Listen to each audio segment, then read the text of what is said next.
Everyone welcome to my channel. అందరూ ఉన్నారండి. ప్రతి ఒక్కరికి ఎంతగానో ఉపయోగపడే మన ఇంట్లోనే కిచెన్లోనే చేసుకునే పనులని సింపుల్గా చేసుకొని మనకు పనికిరావని పడేసే వస్తువులను ఎలా యూజ్ చేసుకొని మన టైంతో పాటు మనీని సేవ్ చేసుకోవడానికి చాలా చాలా మంచి కొత్త ఉపయోగకరమైన టిప్స్ని అయితే ఈ వీడియో షేర్ చేయబోతున్నాను. టిప్స్ చాలా ఉపయోగకరంగా ఉంటాయి. మిస్ చేయకుండా ఎండింగ్ వరకు చూడండి. ఫస్ట్ టిప్ అనేది తెలుసుకుందాము. మీ ఇల్లు ఎప్పుడు కూడా శుభ్రంగా సువాసన భరితంగా వెలిగిపోవాలంటే సింపుల్గా ఇలా ఒకసారి అయితే ట్రై చేయండి. ఏమీ లేదు, మనం ప్రతిరోజు లేదంటే కొంతమంది వారానికి 2-3 సార్లు ఇలా తడిగుడ్డ పెడుతూ ఉంటారు కదండి. ఇలా తడిగుడ్డ పెట్టేటప్పుడు చిన్న మార్పు అనేది చేసుకోండి. సో దీనికోసం మనము బకెట్లో వాటర్ తెచ్చుకుంటాం కదండి. సో తడిగుడ్డ పెట్టుకోవడానికి అందులోన 1-2 స్పూన్ల వరకు రాళ్ళ ఉప్పు, చిటికెడు వరకు పసుపు, ఆ తర్వాత కొంచెము మంచి సువాసన రావడం కోసం జవ్వాది పౌడర్ అండి. ఇది ప్రతి పూజ స్టోర్లో కూడా దొరుకుతుంది. దీని కాస్ట్ చాలా తక్కువే ఉంటుందండి, 30 రూపాయలు ఉంటుంది. జస్ట్ ఇది కొంచెం అంటే కొంచెం యాడ్ చేస్తే చాలు మంచి సువాసన అనేది వస్తుందండి. దీన్ని ఎక్కువగా పూజల్లోన, వ్రతాల్లోన, టెంపుల్స్లోన వాడుతూ ఉంటారు. చాలా చాలా మంచి స్మెల్ వస్తుంది. దీన్ని జస్ట్ చిటికెడు యాడ్ చేసేసుకొని తర్వాత మీరు షాంపూ అయితే షాంపూ, లైజోల్ అయితే లైజోల్, ఏదైతే వాడతారో లిక్విడ్ క్లీనింగ్ చేసుకోవడానికి దాన్ని కూడా కావాలంటే మీరు యాడ్ చేసుకోవచ్చండి. సో ఇలా యాడ్ చేసుకొని మూడింటిని ఉప్పు అనేది కరిగిన తర్వాత ఇలా తడిగుడ్డ పెట్టుకున్నామండి. ఫ్లోర్ పై ఉన్న ఈ బ్యాక్టీరియా అనేది చాలా బాగా క్లియర్ అయిపోతుందండి. సాల్ట్ అలాగే మనకి పసుపు అనేది వేసాం కాబట్టి ఇంట్లోకి ఈగలు, దోమలు, పురుగులు లాంటివి కూడా ఏమీ రాకుండా మచ్చలు అనేవి చాలా నీట్గా పోతాయండి. ముఖ్యంగా నెగిటివ్ వైబ్రేషన్స్ అనేవి ఇంట్లోకి రాకుండా ఉంటాయి అన్నమాట. చాలా ఫ్రెష్గా కూడా ఉంటాయండి. ఇంట్లో చిన్నపిల్లలు అనేవి గచ్చుల మీద ఎక్కువగా తిరుగుతూ ఉంటారు కాబట్టి ఖచ్చితంగా ఇలా మీరు తడిగుడ్డ పెట్టుకునేటప్పుడు కొంచెం పసుపుని అలాగే ఇలా మనం కొంచెం సాల్ట్ని యాడ్ చేసుకుని కొంచెం జవ్వాది పౌడర్ని వేసుకున్నాం అనుకోండి, ఇల్లంతా కూడా ప్రతిరోజు శుభ్రంగా ఉండడమే కాకుండా మంచి పరిమళం అనేది వెదజల్లుతుందండి. సో ఒక్కసారి ఫ్లోర్ అనేది నేను తడిగుడ్డ పెట్టేసి పూర్తిగా ఆరిన తర్వాత చూపిస్తున్నాను. చూసారు కదా, ఎక్కడ కూడా ఒక మచ్చ కూడా లేదు. గచ్చులు కూడా చాలా శుభ్రంగా ఉంటాయండి. మీరు వారానికి 1-2 సార్లు అయినా కూడా ఇలా తడిగుడ్డ పెట్టుకొని చూడండి, మీకే రిజల్ట్ అనేది కనిపిస్తుంది. సెకండ్ టిప్ అయితే తెలుసుకుందాం. నార్మల్గా మనము ఇలా ఆయిల్ ప్యాకెట్స్ అనేవి వాడుతూ ఉంటాం కదండి. ఆయిల్ అంతా కూడా బాటిల్లో పోసేసుకున్న తర్వాత ఆ ఆయిల్ ప్యాకెట్ని పడేస్తూ ఉంటాం. కానీ మనకు తెలియకుండానే ఈ ఆయిల్ ప్యాకెట్లో మనకి చాలా చాలా ఆయిల్ అనేది మిగిలిపోతూ ఉంటుందండి. దీన్ని చాలామంది ఇలా డైరెక్ట్గా వంపేస్తూ ఉంటారు. అక్కడ ఇక్కడ కూడా పడిపోయి జిడ్డు అయిపోతూ ఉంటుందండి. ప్రాపర్గా ఈ ఆయిల్ ప్యాకెట్లో ఒక్క చుక్క ఆయిల్ కూడా లేకుండా బయటకు మనం ఏ విధంగా తీసుకోవాలి ఈ వీడియోలో తెలుసుకుందాం. దీనికోసం పేపర్ అనేది అంటే ఈ ఆయిల్ ప్యాకెట్ అనేది మనకి సులువుగా ఉంటుంది కాబట్టి బరువు లేకుండా ఎగిరిపోతూ ఉంటుంది. మనం నిల్చుని పెట్టడానికి కూడా సులువుగా ఏమీ ఉండదు. అలాంటప్పుడు వీడియోలో చూపిస్తున్న విధంగా ఒక మూలన ఈ విధంగా బట్టలకు పెట్టుకునే క్లిప్ అనేది ఉంటుంది కదండి, దానికి పెట్టేసుకొని ఈ విధంగా గోడకి ఆనించేసి పెట్టేసామనుకోండి, ఒక్కొక్క డ్రాప్ కూడా చక్కగా 1-2 నిమిషంలోనే ఆ ప్యాకెట్లో ఉండే ఆయిల్ అంతా కూడా ఇలా అడుగున ఒక గ్లాస్ పెట్టేసి నిలబెట్టేసామంటే చక్కగా ఇందులో ఆయిల్ అనేది వేస్ట్ అవ్వకుండా గ్లాసులోకి చాలా బాగా వచ్చేస్తుందండి. మనం పైన క్లిప్కి పెట్టాం కాబట్టి చక్కగా మూలలో ఆయిల్ వచ్చేయడమే కాకుండా పేపర్ కూడా కదిలిపోకుండా ఉంటుందన్నమాట. సో ఫైనల్గా మనకు ఆయిల్ అనేది చూడండి ఒక 2 స్పూన్స్ వరకు కూడా వచ్చిందనమాట. సో దీన్ని కూడా మనం వేస్ట్ చేసుకోకుండా హ్యాపీగా మళ్ళీ యూజ్ చేసేసుకోవచ్చండి. ఇలా ఆయిల్ ప్యాకెట్లోని ఆయిల్ అనేది మనము ఎప్పుడైనా కూడా వంపాలనుకునేటప్పుడు సింపుల్గా ఇలా ఒక చిన్న క్లిప్ పెట్టండి, మీకే తెలుస్తుంది. మూడో ఐడియా అయితే తెలుసుకుందాం. ఈ టిప్ కూడా రెగ్యులర్గా చాలా బాగా యూజ్ అవుతుందండి. మనలో చాలా మంది పప్పు అనేది వండేటప్పుడు ఎన్ని విజిల్లు పెట్టినా కూడా పప్పు అనేది బద్దగా ఉండిపోయి అస్సలు ఉడకటం లేదని ఫీల్ అవుతూ ఉంటారు కదా. సో పప్పు అనేది మనం అప్పటికప్పుడే వండాలి అనుకునేటప్పుడు సింపుల్గా ఒక చిన్న ట్రెక్ని ట్రై చేయండి. చాలామంది పప్పును నానబెడుతూ ఉంటారండి. నేను కూడా 10 నిమిషాల ముందు పప్పును నానబెడతానండి. ఎందువల్లంటే మనకి పప్పు వల్ల డైజెషన్ ప్రాబ్లమ్స్ అనేవి రాకుండా పప్పు కూడా చాలా త్వరగా ఉడకడం కోసం నేను ఎప్పుడు కూడా నానబెడతాను. ఆల్రెడీ నానబెట్టేశానండి. మీకు నానబెట్టే టైం లేదు, పప్పు అనేది చాలా సాఫ్ట్గా కుక్ అవ్వాలి, మెత్తగా నీట్గా రావాలనుకున్నట్లయితే జస్ట్ ఇందులో ఒక 1/2 టీ స్పూన్ వరకు కూడా కుకింగ్ ఆయిల్ని వేసేసుకొని మూత పెట్టుకుని చక్కగా ఇలా కుక్ చేసుకోండి. పప్పు అనేది కలర్ మారదు, అలాగే పప్పు అనేది చాలా సాఫ్ట్గా మెత్తగా కుక్ అయిపోతుంది, అలాగే టేస్ట్ కూడా బాగుంటుంది అనమాట.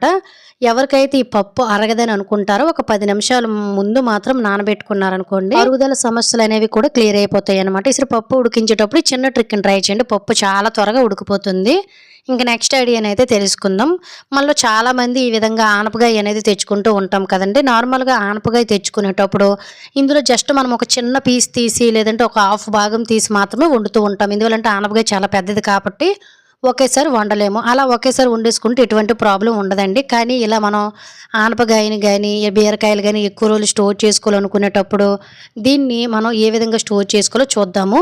జస్ట్ కొంచెం అంటే కొంచెం ఆయిల్‌ని ఈ విధంగా చేతిలోకి తీసేసుకొని ఇలా మనం ఆనపకాయల మీద గానీ, బీరకాయల మీద గానీ, గుమ్మడికాయల మీద గానిన్ని ఇలా బయట మనకు ఫ్రెష్‌గానే ఉంటుంది గానీ లోన నుంచి వాడిపోయి తొక్కంతా కూడా మనకి గట్టిగా అయిపోయి, ముదిరిపోయి పాడైపోతుంటుందండి. ఇలా మనకి ఎటువైపు అయితే మొదలుంటుందో అక్కడ కూడా కొంచెం అప్లై చేసుకొని ఇలా కాయ మొత్తం కూడా కొంచెం ఆయిల్ చుక్క అప్లై చేసుకొని వదిలేసామనుకోండి చక్కగా మీకు వారం 10 రోజుల వరకు కూడా ఫ్రిడ్జ్‌లో పెట్టకుండా బయట వదిలేసినా కూడాను ఆనపకాయ అనేది అస్సలు పాడవదు. ఎందువల్లంటే ఆనపకాయ పెట్టుకునేంత ప్లేస్ మన ఫ్రిడ్జ్‌లో సరిపోదు కాబట్టి ఆనపకాయని ఎక్కువ రోజులు స్టోర్ చేసుకోవాలనుకున్నట్లయితే ఇలా పైనుంచి కొంచెం ఆయిల్ రాసుకుంటే సరిపోతుంది. ఎక్కువ రోజు స్టోరేజ్ ఉంటుంది. ఇంకా ఐదో టిప్ అయితే తెలుసుకుందాం. రోజు మనం కిచెన్ గట్లు గాని ఇలా బ్యాక్ సైడ్ ఉండే టైల్స్‌ని గాని ఇలా ఇంట్లోన వుడెన్ ఐటెమ్స్ అనేవి ఉంటూనే ఉంటాయి కదండీ!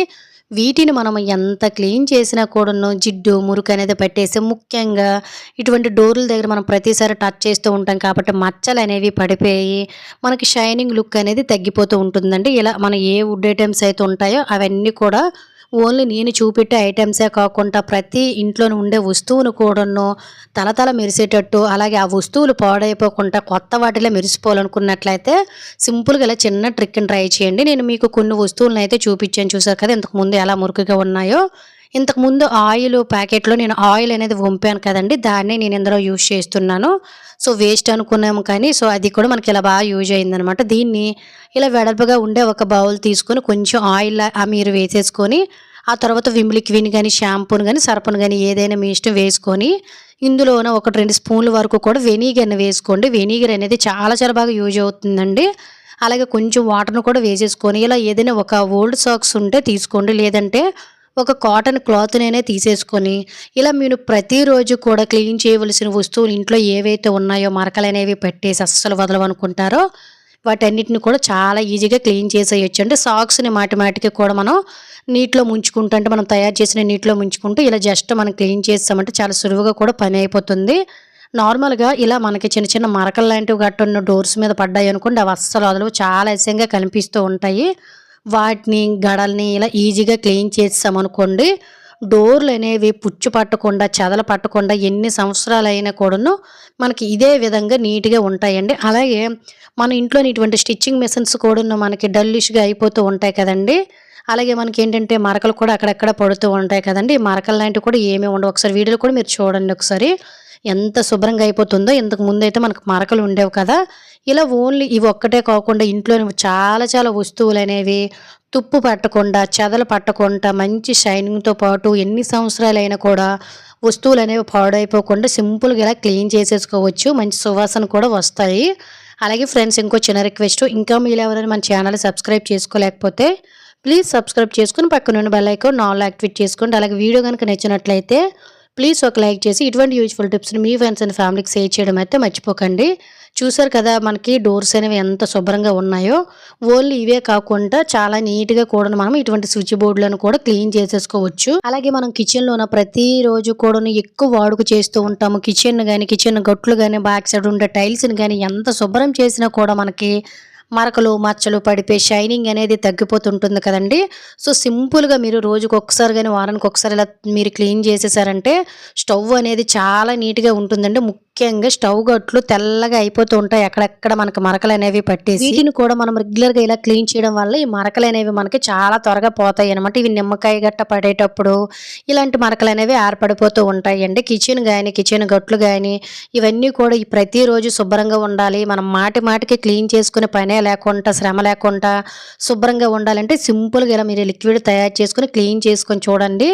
ఓన్లీ కిచెనే కాకుండా కిచెన్‌లోన ఉండే వస్తువులు గాని, ఇంట్లోనే ఉండే వస్తువులు కానీ పాడైపోకుండా ఎన్ని సంవత్సరాలైనా అదే విధంగా మీకు చాలా శుభ్రంగా నీట్‌గా చెదలు, పుచ్చులు అనేవి పట్టిపోకుండా చాలా చాలా శుభ్రంగా అయితే ఉంటాయండి. ఒక్కసారి అయితే చూడండి. సో, నేను మొత్తం ఇంట్లోనే ఉండే వస్తువులన్నీ కూడా క్లీన్ చేసేసాను. మీరు ఓన్లీ ఇటువంటి వస్తువులే కాకుండా ఫ్రిడ్జెస్ గానీ ఇవన్నీ కూడాను గ్రైండర్లు, మిక్సీలు ఇవన్నీ క్లీన్ చేసుకోవచ్చన్నమాట.